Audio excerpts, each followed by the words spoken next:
नमस्कार, आप सुन रहे हैं द बॉलीवुड रेडियो और मैं हूं आपके साथ आकाश। दोस्तों, आज किस्सा हेमा मालिनी का है। सुनाने वाले हैं गुलजार और आवाज है मेरी।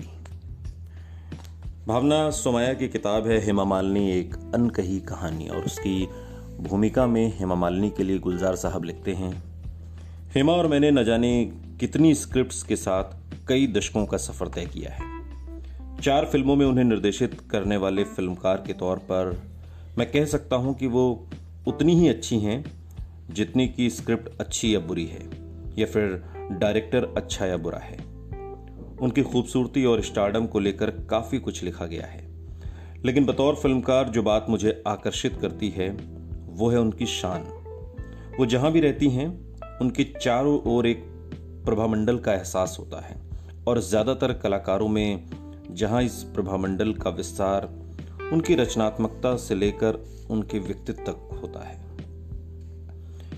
वहीं उनके मामले में एक ये गौरव रियल से लेकर रील तक दिखाई देता है। उनकी कोई भी पुरानी या नई फिल्म को आप ले लीजिए, चाहे वो शोले हो जिसमें उन्होंने एक देहात की तांगे वाली की भूमिका निभाई, या फिर रामकली में डकैत बनी हो, हेमा मालिनी ने अपनी एक अमिट छाप छोड़ी। ये एक गलतफहमी है कि हेमा शर्मीली और अंतर्मुखी हैं। मैं जब पहली बार अंदाज के सेट पर उनसे मिला तो मुझे लगा कि वो एक उत्साही और आत्मनिर्भर हैं। उस फिल्म के डायलॉग मैंने लिखे थे और निर्देशन रमेश सिप्पी चाहते थे कि मैं उन्हें समझाऊं कि उनकी आवाज़ कैसी होनी चाहिए। अलग अलग सीन पर उनके साथ काम करते हुए मैंने पाया कि डायलॉग को याद करने के लिहाज से उनका दिमाग बहुत तेज है, और उनके सामने अपना मकसद एकदम साफ रहता है। कई साल पहले साल 1971 में उन्होंने मुझे बताया था कि चाहे वो अपनी फिल्मों के साथ कितनी ही व्यस्त क्यों ना हो जाएं, वो डांस करना कभी नहीं छोड़ेंगी। उन्होंने कहा था कि मैं साल में कम से कम 2 परफॉर्मेंस तो इतने दिनों में देती आ रही हूं, और इसे आगे भी जारी रखूंगी। आज मुझे उनकी साफ सोच और दूरंदेशी पर ताज्जुब होता है। उनके अंदर जैसी एकाग्रता है, उसके लिए असाधारण अनुशासन और दृढ़ संकल्प की जरूरत होती है। साथ ही गुलजार साहब ने हेमा मालिनी को लेकर आगे कहा कि फिल्मी हस्तियों में विरले ही ऐसे देखने को मिलता है कि वो सिनेमा के बाहर दूसरी चीजों में भी दिलचस्पी को आगे बढ़ाते हैं, क्योंकि शो बिजनेस का पेशा बेहद चुनौतीपूर्ण होता है।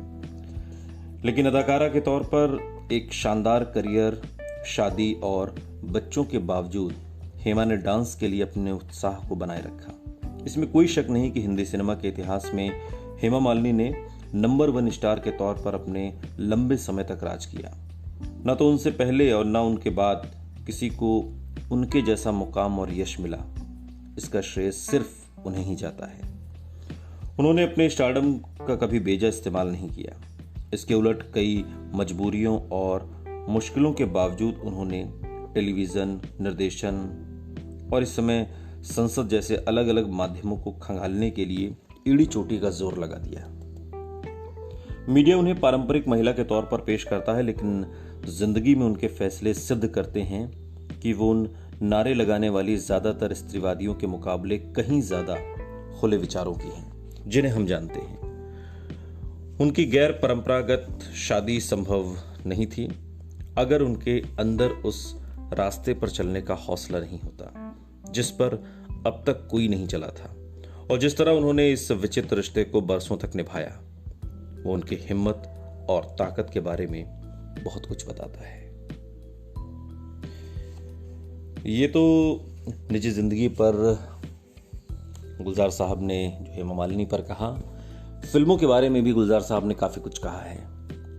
अगले पॉडकास्ट में सुनते रहिए द बॉलीवुड रेडियो, सुनता है सारा इंडिया।